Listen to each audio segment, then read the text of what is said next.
ओम शांति। आज 9 सितंबर 2022 के साकार रूप में चले गए प्यारे बाबा की मधुर महावाक्य सुनते हैं। प्यारे बाबा बोले, मीठे बच्चे, जब तक जीना है तब तक पढ़ना है, सीखना है। तुम्हारी पढ़ाई है ही पावन दुनिया के लिए, पावन बनने के लिए। प्रश्न है, बाप किस गुण में बच्चों को आप समान बनाने की शिक्षा देते हैं? उत्तर है, बाबा कहते, बच्चे, जैसे मैं निरहंकारी हूँ ऐसे तुम बच्चे भी मेरे समान निरहंकारी बनो। बाप ही तुम्हें पावन बनने की शिक्षा देते हैं। पावन बनने से ही बाप समान बनेंगे। दूसरा प्रश्न, जब बुद्धि अच्छी बनती है तो कौन से राज बुद्धि में स्वतः बैठ जाते हैं? उत्तर है, मैं आत्मा क्या हूँ, मेरा बाप परमात्मा क्या है, उनका क्या पाठ है, आत्मा में कैसे अनादि पाठ भरा हुआ है जो बजाती ही रहती हैं। यह सब बातें अच्छी बुद्धि वाले ही समझ सकते हैं। गीत। धीरज धर मनवा। ओम शांति। बेहद का माँ बाप मिला तो धीरज मिला किसको? आत्माओं को व जीवात्मा बच्चों को। आत्मा एक छोटी सी बिंदी है। दुनिया में एक भी मनुष्य नहीं जिसकी बुद्धि में हो कि आत्मा एक बिंदी मिसल स्टार है। तुम जानते हो कि हमारी इतनी छोटी सी आत्मा में 84 जन्मों का 5000 वर्षों का पाठ है। दूसरी आत्माओं में इतना पाठ भरा हुआ नहीं है। मनुष्यों की बुद्धि कितनी कमज़ोर हो गई है जो समझती नहीं है। परमात्मा के लिए तो नहीं कहेंगे कि वह 84 जन्म व 84 लाख जन्म लेते हैं। नहीं, तुम बच्चे जानते हो इतनी छोटी सी आत्मा में 84 जन्मों का अविनाशी पाठ नुधा हुआ है। उसको कुदरत कहेंगे ना। कितनी छोटी सी बिंदी आत्मा है जिसमें सब जन्मों का अविनाशी पाठ नुधा हुआ है। वो कभी मिटता नहीं है, मिटने वाला भी नहीं है। कितना भारी वंडर है, तुम्हारे में भी कोई है जो इन बातों को जानते हैं फिर भूल जाते हैं। यह धारण करना है औरों को समझाने के लिए। बाप परम पिता परमात्मा को करण करावनहार कहा जाता है। वह भी करते हैं सिखाने के लिए, वह भी करते हैं सिखलाने के लिए। उनको निराकार निरहंकारी कहा जाता है। उनका अर्थ भी कोई समझ ना सके। यह गुण बच्चों को ही सिखलाते हैं। बच्चों को भी ऐसा निरहंकारी बनना है। ज्ञान सागर है तो ज्ञान भी सुनाना पड़े ना। पतित पावन है तो ज़रूर आकर पतितों को ही शिक्षा देंगे पावन बनने की। जैसे सन्यासी शिक्षा देते हैं संन्यास करवाने के लिए, यह भी 5 विकारों का संन्यास करना है। पतित पावन ही आकर शिक्षा देंगे, नहीं तो हम पावन कैसे बने? गाया भी जाता है, जब तक जीना है तब तक सीखना पड़े, पढ़ना है। स्कूलों में तो ऐसे नहीं कहा जाता, उसमें तो इस ही जन्म में पढ़ाई की प्रारब्ध भुगनी है। यहाँ तो कहा जाता है, जब तक जीना है तब तक पढ़ना है, अंत तक कर्मातीत अवस्था को पाना है। आत्मा को युग से ही पवित्र बनाना है। जितना युग में रहेंगे तो तुम्हारी आत्मा गोल्डन एज में जाएगी। फिर आयरन एज में ना आत्मा को ना शरीर को रहना है। हम पढ़ते ही हैं पावन दुनिया में जाने के लिए। यह ऐसी गुह्य बातें हैं जो कोई कब समझा ना सके। और तो मनुष्य क्या क्या करते रहते हैं। साइंस घमंडी कैसी कैसी चीज़ें बनाते हैं। स्टार मून पर भी जाने का पुरुषार्थ करते हैं। तुम समझती हो इनसे कोई जीवन मुक्ति नहीं मिलती है। करके अल्पकाल क्षण भंगुर सुख मिलता है। एरोप्लेन से सुख भी मिलता है तो दुख भी मिलता है। कल एक्सीडेंट हो जाए तो दुख होगा। स्टीमर डूब जाता है, ट्रेन का एक्सीडेंट हो जाता है। बैठे बैठे भी मनुष्य हार्ट फेल हो जाते हैं। सुख धाम तो है ही अलग, वहाँ सदैव सुख ही सुख है। इस दुनिया में जो भी सुख है वो है ही अल्पकाल का विष्ठा के समान। तुम बच्चों को अभी बहुत अच्छी बुद्धि मिली है। मैं आत्मा क्या हूँ, मेरा बाप परमात्मा क्या है, उनका पाठ क्या है, हमारा क्या पाठ है, सारा बुद्धि में राज है। तुम बच्चों में भी सबके 84 जन्म नहीं कहेंगे, सब थोड़े ही सतयुग में इकट्ठे हो जाते हैं। इसीलिए सबके पूरे 84 जन्म नहीं कहेंगी। चंद्रवंशी में भी पिछाड़ी तक आते रहते हैं। वृद्धि होती जाएगी, जन्म थोड़े होते जाएंगे। ये विस्तार की बातें हैं। बूढ़ियों को पहले अल्फ वे पक्का कराना है। अल्फ माना बाबा, बे माना बादशाही। यह तो बिल्कुल राइट बात है ना। स्वर्ग की बादशाही थी, भारत सारे विश्व का मालिक था और कोई का राज्य नहीं था। जो रुद्र की माला बनती है वही फिर विष्णु की माला बन जाती है। यह ज्ञान तुम बच्चों को मिला है। आत्मा क्या है, परमात्मा क्या है, उनका रूप क्या है, क्या साइज है, ये सब बातें अभी तुम्हारी ही बुद्धि में है। कितनी छोटी सी आत्मा है। परमात्मा को भी भक्ति मार्ग में बहुत मेहनत करनी पड़ती है। द्वापर से कलयुग अंत तक अथवा संगम के अंत तक कहेंगे, उनका पाठ चलता है। यह सब तुम जानते हो। तुम कहेंगी यह सब कल्प पहले भी हुआ था, आज से 5000 बरस पहले भी हुआ था। एक अखबार में रोज़ डालते हैं 100 बरस पहले क्या हुआ। 100 बरस की बात तो सहज है, अखबार से झट निकाल बताएंगे। वो है टाइम ऑफ इंडिया अखबार, तुम्हारी अखबार है टाइम ऑफ वर्ल्ड।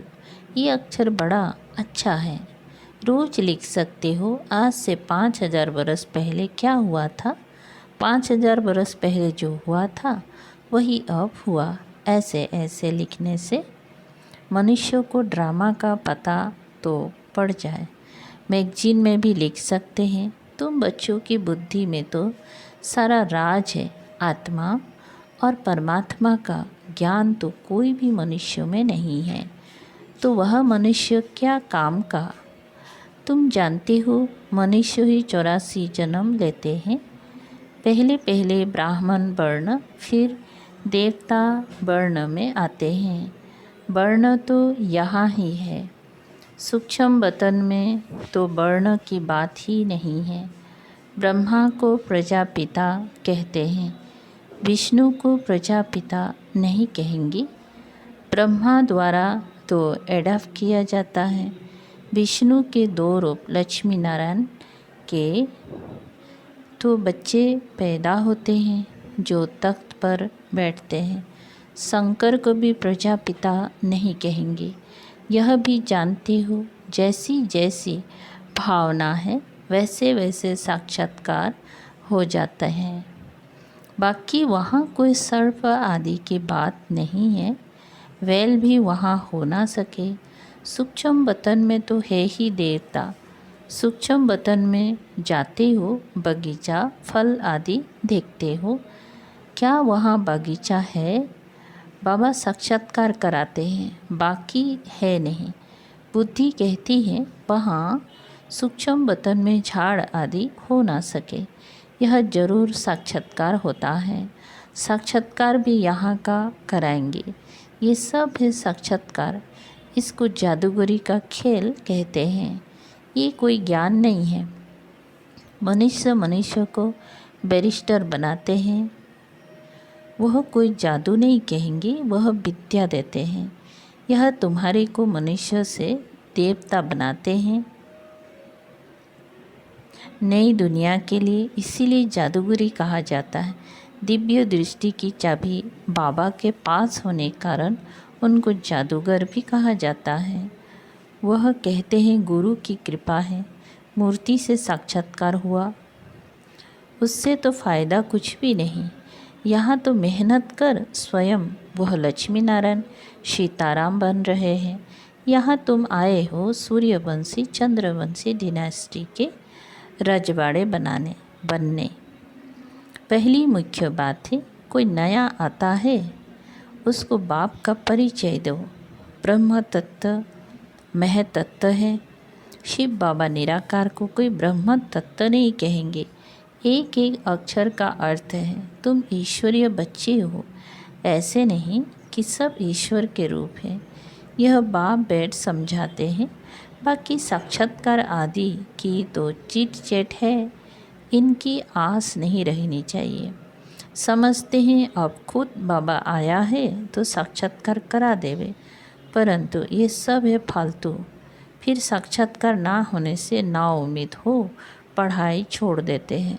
साक्षात्कार में प्रिंस को देखते हैं तो समझते हैं हमको ये बनना है, खुशी हो जाती है। बहुत करके प्रिंस का ही साक्षात्कार होता है।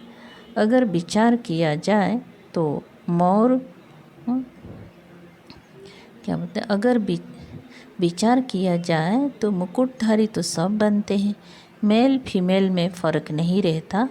सिर्फ फीमेल को लंबे बाल है, थोड़ा शकल में फ़र्क है। आत्माएं कितनी हैं, एक का नाम रूप ना मिले दूसरे से। आत्मा में अविनाशी पार्ट है जो कभी बदल नहीं सकता। कैसी वंडरफुल खेल बना हुआ है। आत्मा को अनादि पार्ट मिला हुआ है। बाबा कितना सहज कर समझाते हैं। सिर्फ त्रिमूर्ति चित्र के सामने जाकर बैठो तो बुद्धि में सारा चक्र आ जाएगा। यह शिव बाबा है, यह ब्रह्मा है जिससे ब्राह्मण रचते हैं। अभी कलयुग है, फिर सतयुग आना है। चित्र के सामने खड़ा होने से जैसे कि सारे विश्व का खेल बुद्धि में आ जाता है। कैसे चक्र फिरता है, खेल में कौन कौन है सब मालूम पड़ जाता है। रोज़ चित्रों को देखते रहो, विचार सागर मंथन करते रहो। ये नरक है, यह स्वर्ग है, यह संगम है। कितना सहज है। रोज़ प्रैक्टिस करने से बुद्धि में रोशनी आ जाएगी। लक्ष्मी नारायण राधे कृष्ण के लिए भी लिखो। ब्रह्मा द्वारा सतयुग का वर्षा मिलता है। लक्ष्मी नारायण को ये पारलब्ध कैसे मिली? जरूर संगम युग ही होगा, जब ऐसे कर्म किए हैं। अंतिम जन्म में पुरुषार्थ से उन्होंने ये पारलब्ध पाई है। ऐसे ऐसे ख्याल बुद्धि में आना चाहिए। फिर चित्र की भी दरकार नहीं रहेगी। बुद्धि में सारा राज आ जाएगा। इन चित्रों से फिर दिल रूपी कागज पर उतारना है। बाबा सेंटर्स के बच्चों का मुख खुलने की युक्ति बता रहे हैं। चित्रों को देखते रहो, अंदर में बोलते रहो। रचना के आदि मध्य अंत का राज जानना है। झाड़ में क्लियर है। तपस्या यहाँ कर रहे हैं राजयुग की। यह मनुष्य से देवता बनते हैं। फिर भक्ति मार्ग कैसे शुरू होता है? जो जिस धर्म के हैं उसमें ही फिर आएंगी। कितना सहज है, उन पर ही समझाना है। आत्मा क्या है, परमात्मा क्या है, उनमें अनादि पाठ नुधा हुआ है। सतयुग में हम सुख का पाठ बजाएंगे। इतनी जन्म लेंगे, शमशान में भी जाकर किसी को समझा सकते हो। जब तक मुर्दा जल जाए तब तक बैठ सत्संग करते हैं। तुमको कोई रुकेगा नहीं, बोलो आओ, तुमको हम समझाए, सुनकर बहुत खुश होंगे। बात करने वाले बहुत समझदार सयाने चाहिए। कहाँ भी जाकर तुम समझा सकते हो। समझाते तो बाबा बहुत अच्छी तरह है। तुम्हारे कच्छ माने बगल में सच है। मनुष्यों की कच्छ में झूठी गीता है। तुम्हारे बगल में सारे विश्व की हिस्ट्री ज्योग्राफी है। श्री कृष्ण के चित्र पर भी तुम अच्छी तरह समझा सकते हो। इनको श्याम सुंदर क्यों कहते हैं? आओ तो हम आपको कहानी सुनाएं। सुनकर बड़े खुश हो जाएंगी। भारत गोल्डन एज था, अब पत्थर एज है। सांवरा हो गया है। काम चिता पर बैठने से काला मुंह हो जाता है। तो ऐसे ऐसे समझाने से तुम बहुत कमाल कर दिखा सकते हो। तीनों चित्र फल साथ में हो। एक चित्र पर समझाकर फिर दूसरे चित्र पर समझाना चाहिए। बहुत सहज है, सिर्फ पुरुषार्थ की बात है। टाइम तो बहुत है, सवेरे मंदिरों में चले जाओ। आओ तो हम तुमको लक्ष्मी नारायण की जीवन कहानी सुनाएं। भक्ति मार्ग में यज्ञ तप तीर्थ आदि करते करते तुम एकदम कौड़ी मिशल बन पड़े हो। फिर शास्त्र ने क्या सहायता की? हम आपको सच बतलाते हैं, सच ही सहायता करते हैं। अच्छा, मीठे मीठे सिकलधे बच्चों प्रति माता पिता बाप दादा का याद प्यार और गुड मॉर्निंग। रूहानी बाप के रूहानी बच्चों को नमस्ते। हम रूहानी बच्चों की रूहानी बाप दादा को याद प्यार गुड मॉर्निंग और नमस्ते नमस्ते। शुक्रिया बाबा, थैंक यू बाबा। धारणा के लिए मुख्य सार है। नंबर पहला, पढ़ाई पर पूरा ध्यान देना है। बाकी साक्षात्कार आदि की आस नहीं रखनी है। नाउम्मीद बन पढ़ाई नहीं छोड़नी है। दूसरा, चित्रों को देखते विचार सागर मंथन कर हर बात को दिल में उतारना है। राजयोग की तपस्या करनी है। वरदान, अपनी मस्तक पर सदा बाप की दुआओं का हाथ अनुभव करने वाले विघ्न विनाशक भव। अपने मस्तक पर सदा बाप की दुआओं का हाथ अनुभव करने वाले विघ्न विनाशक भव। विस्तार, विघ्न विनाशक वही बन सकते जिनमें सर्व शक्तियाँ हों। तो सदा ये नशा रखो मैं मास्टर सर्वशक्तिवान हूँ। सर्व शक्तियों को समय पर कार्यों में लगाओ। कितने भी रूप से माया आवे, लेकिन आप नॉलेजफुल बनो। बाप के हाथ और साथ का अनुभव करते हुए कंबाइंड रूप में रहो। रोज अमृत बेले विजय का तिलक स्मृति में लाओ। अनुभव करो कि बाप दादा की दुआओं का हाथ मेरे मस्तक पर है, तो विघ्न विनाशक बन सदा निश्चिंत रहेंगे। स्लोगन, सेवा द्वारा अविनाशी खुशी की अनुभूति करने और कराने वाले ही सच्चे सेवाधारी हैं। सेवा द्वारा अविनाशी खुशी की अनुभूति करने और कराने वाले ही सच्चे सेवाधारी हैं। अच्छा, ओम शांति।